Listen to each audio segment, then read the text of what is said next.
Namaskar, welcome back to Media Scan. Viewers, earlier this week, the Assam STF arrested at least 8 persons plotting to attack RSS and Hindu religious leaders.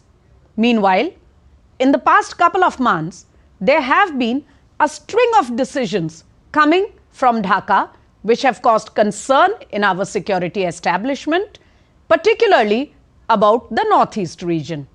So, what are those decisions and why should we be prepared for the consequences? Take a look.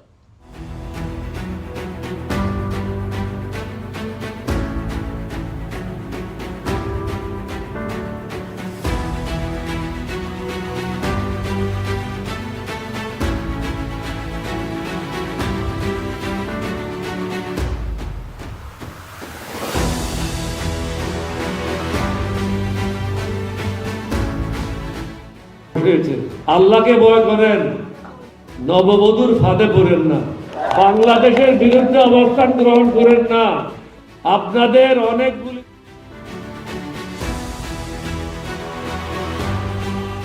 So after that quick look at the capsule of decisions, I want to come to our guests for this weekend, stalwarts, all of them. I have here with me P.K. Mishra, former ADG, BSF, well known for his takes without mincing words. Also with us in Doordarshan, Alok Bansal, author, well known security expert. You have been listening to his thoughts on various occasions on Doordarshan. And joining me from Udaipur, Abhinav Pandya, expert on geopolitics and well known author. Welcome, gentlemen. And Mr. Alok Bansal, I want to come to you first.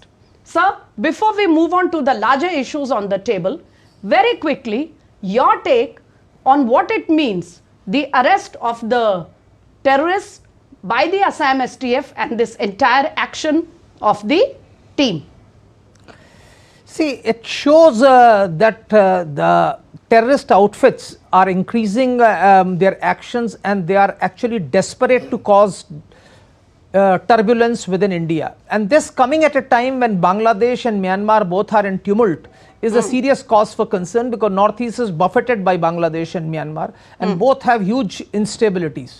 And in Bangladesh now, with the change of regime, we feel that there is a strong anti-India stance within the polity, as well as government is dominated by radical Islamists, especially those belonging to Jamaat-e-Islami, Harkatul Ansar and even Hizbul Tahrir. So these radical organizations are infiltrating in all organs of government, and whatever I have gathered from Dhaka is that they are capturing one after the other institutions. And with that sort of a situation, you will find that it will provide a ready-made heaven for all sorts of terrorists, especially those affiliated with radical Islamist organizations.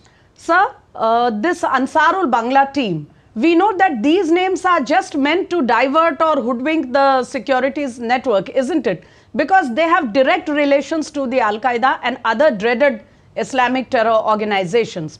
What would you say? See, there is no doubt Bangladesh at one stage was being termed as another Afghanistan. You saw one of the very famous journalists wrote a book like that, and the radical organizations had infiltrated deeply as far as the student bodies were concerned and different organs of the state were concerned. After Gulshan Bakery incident, the Sheikh Hasina's government actually cracked down on them and they were actually exterminated. But what happened is that many of them just switched colors. They overnight became Awami League sympathizers. Some of them joined governments and claimed that they were apolitical. All such elements are now coming into their true colors after Sheikh Hasina's departure. And what Jamaat is doing is that they know that they cannot win an election at this point of time. And as a result, the interim government is playing into their hands by not calling for elections, because they know if there is an election called today, maybe BNP would come to power, Awami League will still win substantive number of seats and Jamaat would be nowhere. So to facilitate such radical Islamists to capture power, they are delaying the elections, allowing Jamaat to capture various organs of government, various institutions. At the same time, they are talking of banning Awami League. Most Awami League leaders have been arrested or have had to fled for their lives. There are in fact murder cases that have been slapped on people, like former foreign minister has some 7 murder cases slapped against him. Now that sort of a thing against his wife. So that is the level of persecution that's going on at present in Bangladesh, and this is a serious cause for concern. There are actually elements like Jamaat which were against the creation of Bangladesh, which are actually working to make Bangladesh back into East Pakistan or an extended colony of Pakistan. And that for us is a very, very serious concern, because please understand that would provide, that would make Bangladesh a citadel for all anti-India elements, starting from radical Islamists to separatists and all other anti-India organizations. Absolutely, sir. And those issues have been flagged at various platforms. But allow me to come to Mr. P.K. Mishra here. Sir, it is not just the executive. There have been decisions emanating from the courts in Bangladesh which are also making headlines. One of them was just this week when a court in Bangladesh reduced the death sentence of Paresh Barua, the Alpha terrorist, and turned it into life imprisonment. We also know that one of the current ministers in the government, there was an arms haul case against him of 2004. He has been acquitted of it. So somewhere, the courts are also giving orders which are creating worry. Yes, I can tell you what is happening in Bangladesh court. We should be quite worried. It's not only they are releasing the Jamaats or Ansars, and also few of the other terrorists which you just informed. But I can well tell you, most of the Jamaat's leaders who were there earlier apprehended, most of them have been released.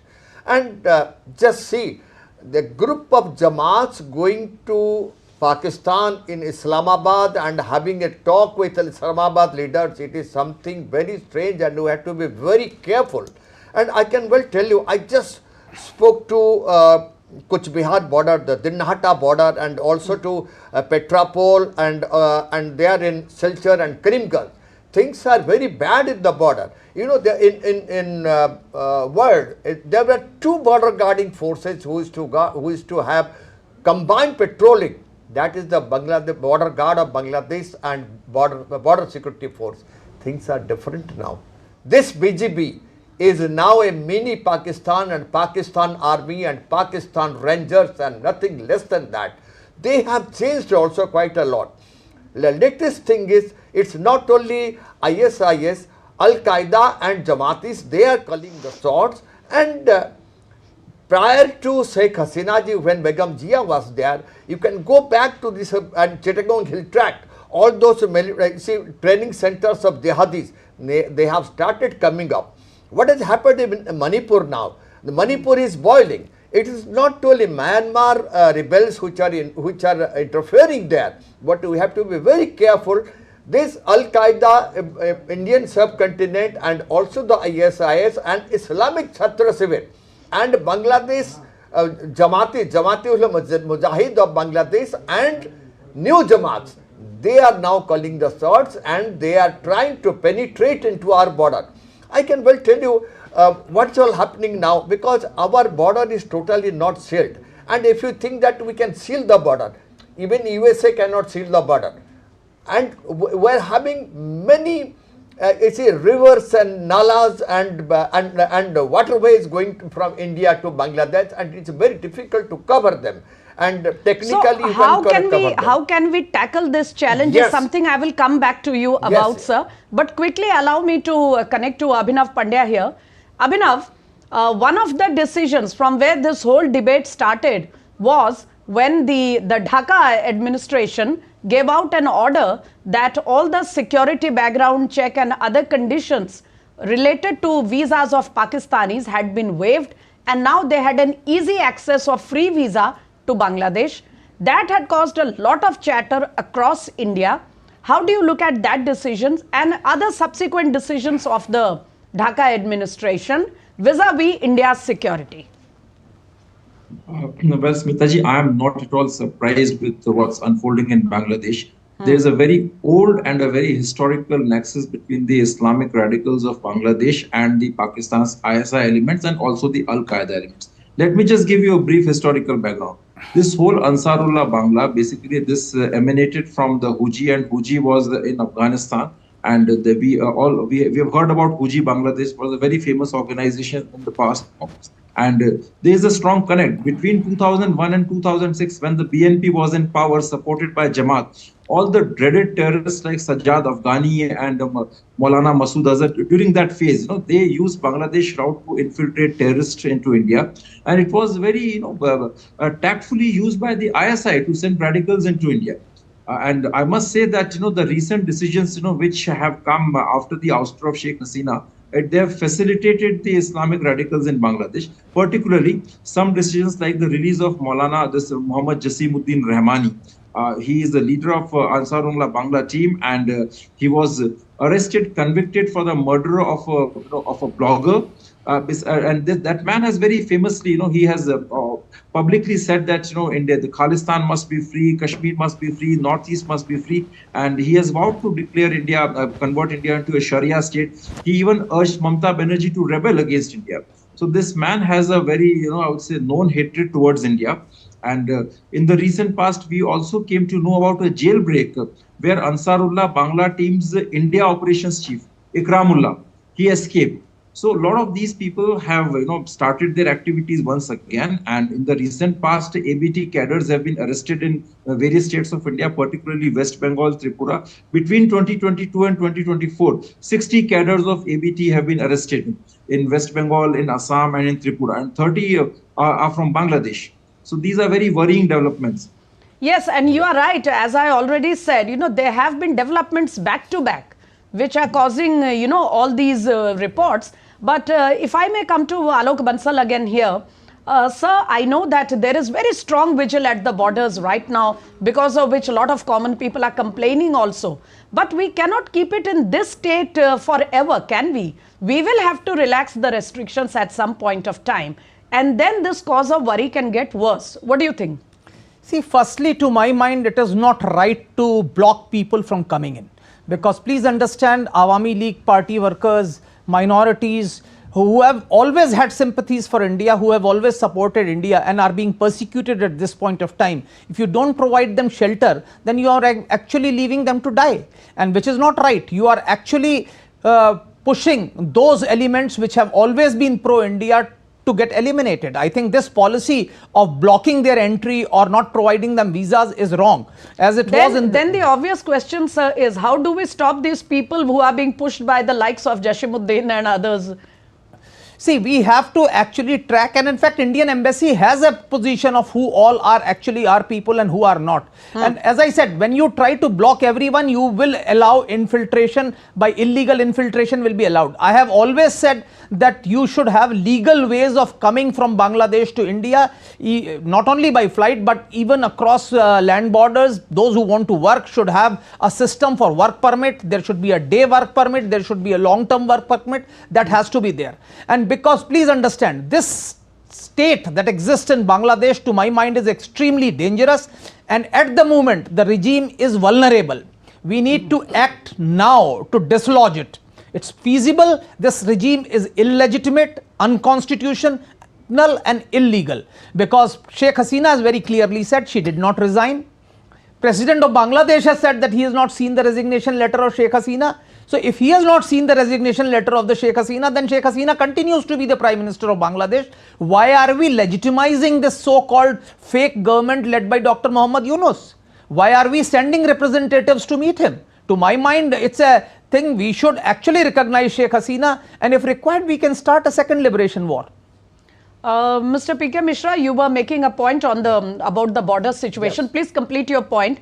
And then I want to ask you, sir, recently the Foreign Secretary was in Dhaka, and he very strongly raised issues which are of India's concern, particularly the persecution of minorities, more particularly the Hindu minority.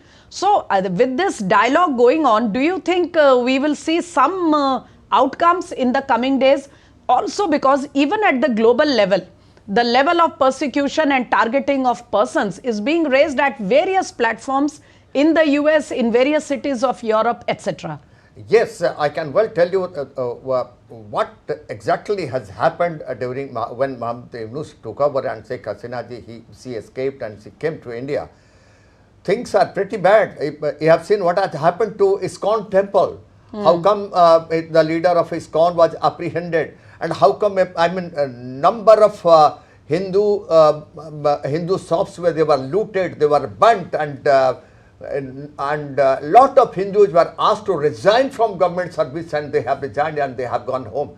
Things are pretty bad, and we have to intervene. If we don't intervene, I am telling you at this juncture, I can well tell you that in the borders, exactly when Sheikh Hasina escaped and this Jamaat-e-Islami, they took over, that is the time hundreds and hundreds of Awami League party workers, they wanted to enter into India, and even I went to the border also. I have seen one of the border where that is the Dinhata border where they were there. And you see, the problem is, along with them, there were Bangladesh Islamic Chhatra civil leaders, and we have Jamaat, JMBs are also there. We can't tell everybody to come inside India. So they have to come officially either through by air or by land port only. It's not possible. But I will tell you what is happening, how they want to penetrate, how this AQIS they want to penetrate in India. It's more in Karimganj and it is more in Assam border, in Dhubri border.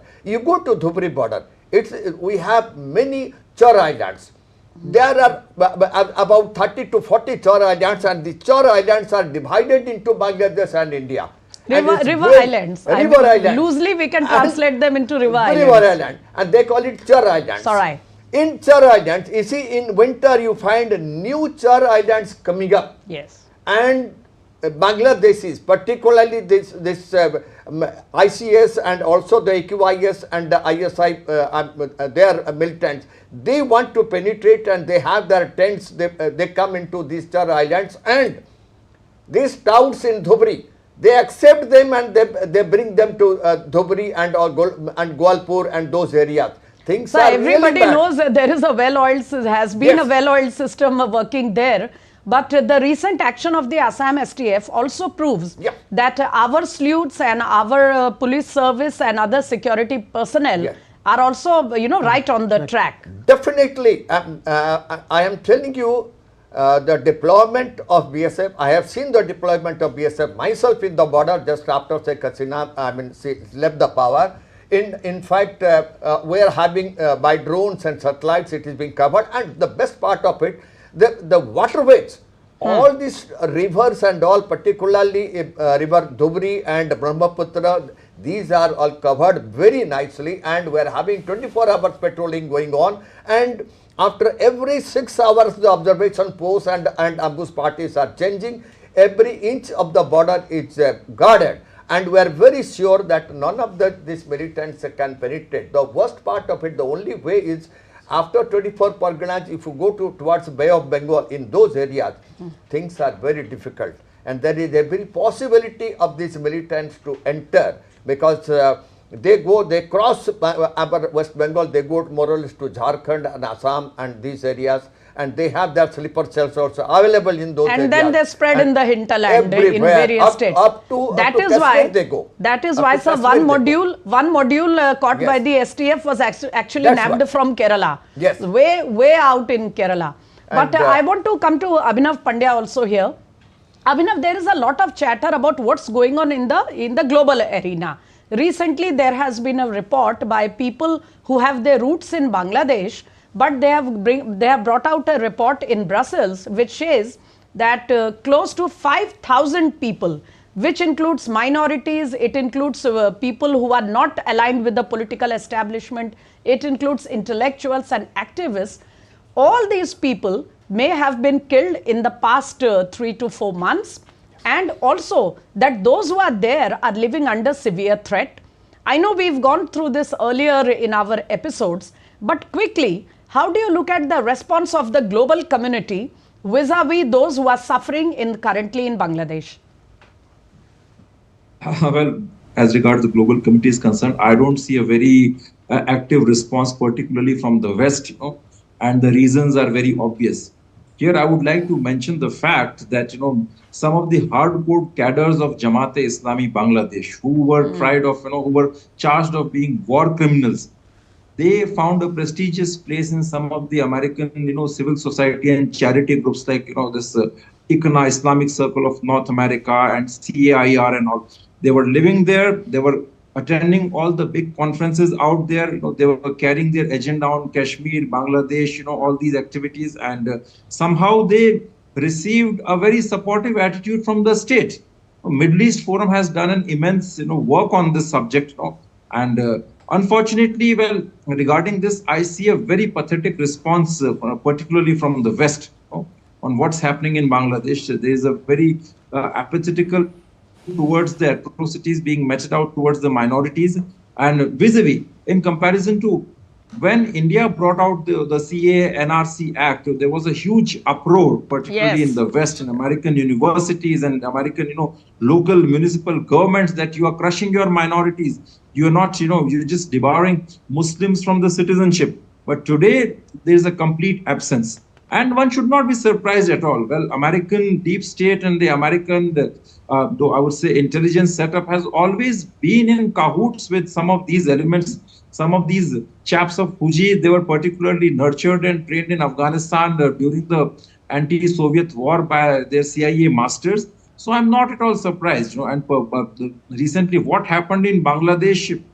I mean, that's a result of a very deep-rooted conspiracy in which there were very, powerful international actors involved, and their proxies who are governing Bangladesh interim government right now, in the person of Mr. Muhammad Yunus or a number of other charities and civil society groups, makes it very obvious what the attitude of particularly the global community. I'm afraid we do not have much time left. Alok Bansal, would you like to add to that, the response of the global community to all that is happening in our eastern neighbors?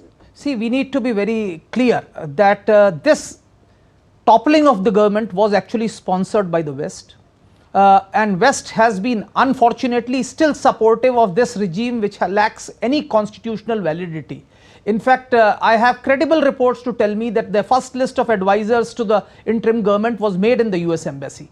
So I think there is a lot of fear in the mind of the interim administration ever since President Trump has won the elections, because there is some fear, because they feel that they will not get the sort of support which they have been getting for the time being. Do you also subscribe to that view, sir? Undoubtedly. I think I know for certain that there is a lot of fear within the Bangladeshi establishment, and at the moment army is not solidly behind the interim government. At the moment we still have president and army chief who are not aligned with the government. So if we have to do something, we must do it fast, because by each passing day this government, this illegitimate government, is consolidating itself, and it will become more and more difficult to dislodge it. Please remember, at any given time in Bangladesh, 20 to 30% people support Awami League and Sheikh Hasina, and that number will never go. And latest news reports coming from Dhaka also say that now the BNP leadership is also becoming restive, because they think that elections are being delayed, undoubtedly delayed, and it's like a breach of promise for them. But gentlemen, I'm afraid that's all the time we had this weekend. We'll have to wrap up our very interesting and informative conversation here. Whether the regime change in the US brings any change in the attitude of the Dhaka administration, or whether the Yunus government changes its style, we on our side of the border have to remain vigilant, cautious, and be ready to face the challenge which emanates from the Eastern Front. On that note, viewers, it's a wrap up on Media Scan for this weekend. Do join us next weekend for another issue of national importance. Till then, namaskar.